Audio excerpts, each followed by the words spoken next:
Assalomu alaykum va rahmatulloh. Hammaga Allohning rahmati, salomi bo'lsin. Bugungi an'ana qadriyat o'z xalqimizni, o'zligimizni davom ettirishlik uchun qo'yilgan qadamlardan, ya'ni zabardast qadamlardan birida guvoh bo'lib turibmiz. Odatda men o'zi har bir millatni o'zligi saqlanib qolishligi tarafdoriman. O'zbek o'zbekligida, qirg'iz qirg'izligida, millat o'laroq o'zini asliyatiga sodiq qolishligi tarafdoriman. Iymon masalasi bu hammamizni Alloh bilan o'rtamizdagi mas'uliyatimiz. Lekin hamma arab bo'lsin degan buyruq yo'q. Hamma bitta millatga jamlansin degan buyruq yo'q. Qavmiyat o'laroq o'zimizni millatimizdan faxrlanish, boshqalarni kamsitish bu jinoyat, bu to'g'ri emas. Lekin o'z millatimizni qadriyatlarini saqlab qolish, tilini, tarixini, aslini, qahramonlarini tanish millatni qarzi. Bu qarzni yoshlar esdan chiqarib boryapti. Hozir mana Bahodir aka alohida eslatdilar. Navoiy davrida aytilgan ekan. Endi inson qadri ham avvalgilarga o'xshamas deb tashvish qilgan, ya'ni odamlarni borgan sari yengillashib borayotgandan tashvish qilgan. Navoiy davridagi odamlar hozirgiga solishtirsangiz, ular og'ir odamlar bo'lgan. 4000 yil, 5000 yil oldingi bitiklarda yozilgan ekan, yoshlar buzilib ketyapti degan. Hozir ham shu gap. Lekin bir novvoy bo'lar ekan, novvoy. Yangi chiqqan nonni 10 so'mga sotar ekan. Sal eskib qolgan, sovib qolganini 20 so'mga sotar ekan. Nimaga bunaqa buni qimmat sotasiz, yangisini arzon sotasiz desa, bu eskisi Rasulullohning davrlariga yaqinroq derkan. Eskisi eskiroq u. Eski baribir qadrliroq bo'laveradi. Borgan sari yengillashib ketadi. Yengillashib ketayotgan davrlar ichida shu og'ir vaznimizni, qadriyatimizni, tilimizni, she'riyatimizni, adabiyotimizni saqlashga harakat qilayotganlarga Allohning rahmati bo'lsin. Bu ishni SSR davrida ateistlarni burchaklari bor, ularni siyosiy bosqinlari bor, maktablarda hammani maymundan tarqagan deb bizni o'zbek xalqimizni, millatimizni asli yo'q edinglar, savodsiz edinglar, biz kelib sizlarga savodni o'rgatdik degan ateistlarning ichida O'zbegim degan she'rni yozgan Erkin Vohidovga o'xshagan, Abdulla Oripovga o'xshagan ziyolilarimizga Allohning rahmati bo'lsin. Ularning she'rlari kitobda she'r bo'lib, ma'lum bir doiraga tarqashi mumkin. Ziyolilar ichida qarsak chalinishi mumkin. Lekin uni ashula qilib, sahnaga chiqib aytish chinakam qahramonlik edi. Peshonasini o'qqa tutib, bo'ynini kundaga qo'yib aytish edi u. Alloh rahmat qilsin Sherali hoji birodarimizni. Alloh bu kishiga bergan shijoat, bu kishiga bergan o'sha davrdagi g'ayrat bizni o'sha qadriyatimizni davomiyligiga xizmat qildi. Til borasi juda ham muhim.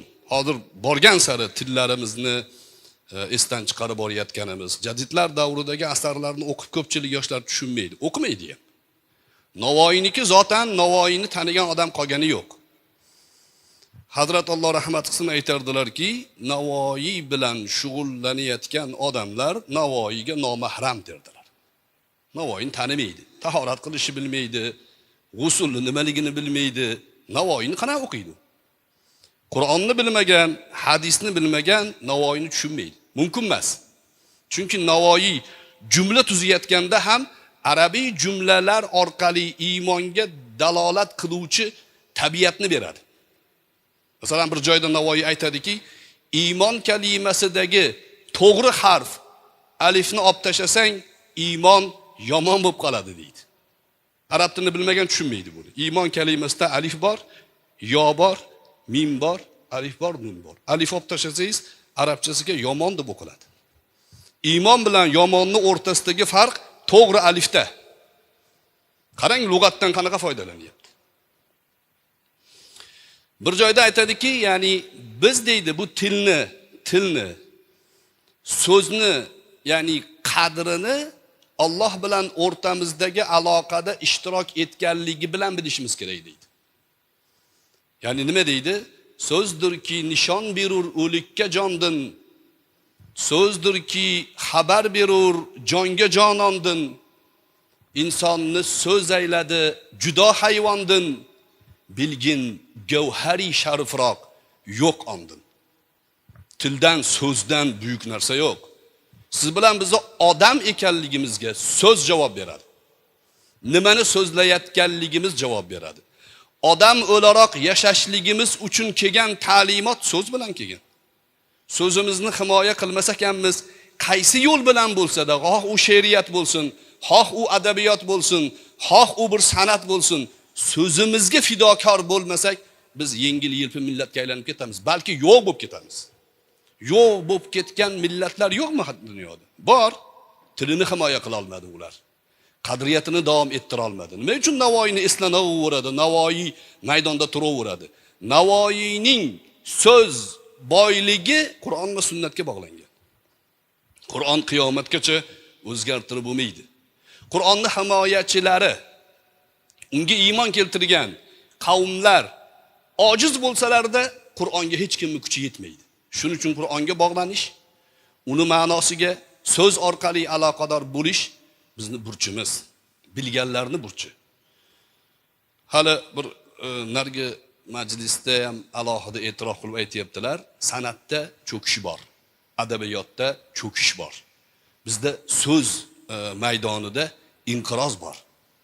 Bunga qarab turishlik xuddi otangizni davolashga kuchingiz yetib turibdi, davolamay o'limini kutib turgan bilan teng. Bizni so'z bilan tabiatimiz paydo bo'ladi. Eng katta bugungi kunda ilmiy maydonda kuchli davlat deyotgan Amerika 1-sinfdan universitetgacha bo'lgan boshlang'ich o'quv lug'atlarida 70 mingta lug'at ishlatar ekan. London, Angliya 40 ming, Yaponiya 30 ming ishlatar ekan. Turklar 7 ming ishlatar ekan. Men bilmadim, bizniki 2 ming, 3 mingga bormaydi. Nima bo'ldi bizning tilimizga? Mana shu qadriyatlar, masalan, Qo'qonda bo'lardi Navoiy xonlik. Marg'ilonda bo'lardi. Masalan, Lutfiy bazmi bo'lardi, Jomiyning suhbatlari bo'lardi. Bizning otalarimiz choyxona qilishardi, choyxonada faqat g'azalxonlik bo'lardi. O'sha qadriyatlar mana hozir Toshkentda bir o'zbek qahramonini tashabbusi bilan boshlangan edi, to'xtab qoldi, o'g'illarning tarbiyasi bilan davom etyapti. Bu ish oddiy qaramaslik kerak bunga. Yengil-yelpi qaramaslik kerak. Bu millatning tabiatini saqlab qolish. O'zimizni kimligimizni yana o'rtaga qo'yish. So'z insonning hayotiga, tabiatiga ta'sir qiladi. Men ba'zi joylarda bir misolni keltirdim. Masalan, biz kattalarga siz deb xitob qilamiz. Siz degan jumlaning ikki xil ma'nosi bor. Bittasi ko'plikka ishlatiladi, ko'pchilikka siz deyiladi. Ikkinchisi hurmat ma'nosi bor. Bizda o'zbeklarning hammasi o'zidan katta odamni siz deydi. Nimaga siz deydi? Tabiatiga urib ketgan kattani hurmat qilish degan ma'no. So'zga yuklatilgan bu. Jumlaning ustiga yuklatilgan. Boshqa masalan turklarda otasiga ham san deydi. Siz kalimasining hurmat ma'nosi ko'p millatlarda yo'qolib ketgan. Mana shu lug'atni biz bolalarimiz nimaga quloq solmayapti? Lug'at ekan.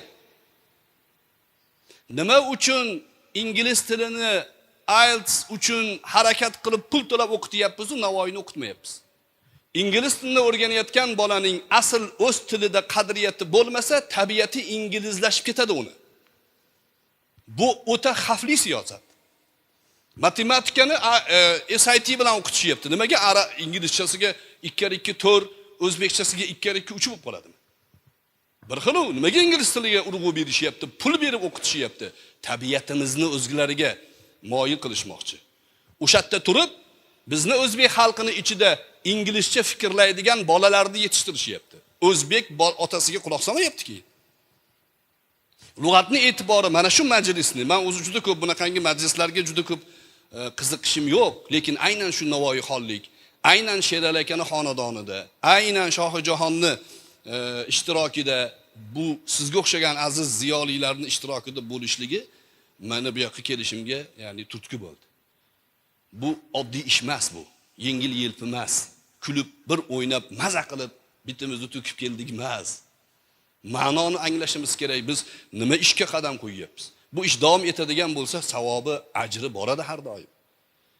tilimizni yo'qotib qo'yishligimiz o'zligimizni chiqarib yuboradi. Biz o'zimizni yo'qotib qo'ysak kim bo'lamiz? Kim siz desa qayerdan biladi bizni? Ajdodlarimizni o'sha Navoiyni bir 8 qator she'ri bor. Hamsani yozishda aytgan. Ko'p joyda aytib berganman, o'rni kelgancha yana aytsam zarar bo'lmas. Navoiy Qur'oni Karimni oyatidan foydalanib gapiradi. Hamsa yozishdan oldin o'zidan oldingi jomiydan, o'zidan oldingi xusraflardan ilhomlanib, men ham hamsa yozmoqchi edim deydi-da, shunga misol qilib bir matnni keltiradi. It kibi chun pastlig'im chog'ladim. O'zni biyiklar ipiga bog'ladim. Bo'lsa alar ozimi dashti adam, man hamulay soya kibi ham qadam.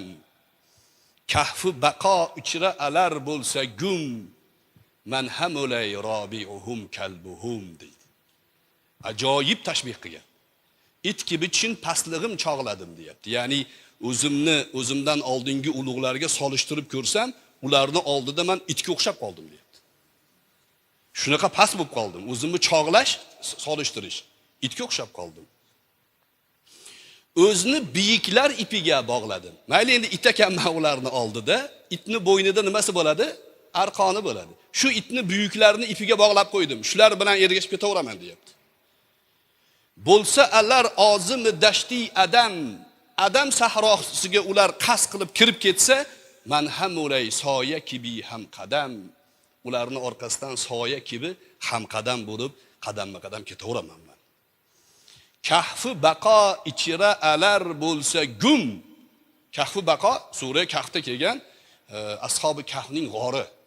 Agar ular baqo g'ori tomonga qarab kirib ketishadigan bo'lib, o'sha yerda uxlashadigan bo'lsa, man hamulay robiuhum kalbuhum. Qur'oni Karimda Kahf surasida robiuhum kalbuhum bor. Ashabi Kahfning 4-chilari it edi. Boshida itni misol qilib, oxirida o'sha it manman deyapti. Jannatga kiradigan bitta hayvonlardan bittasi shu.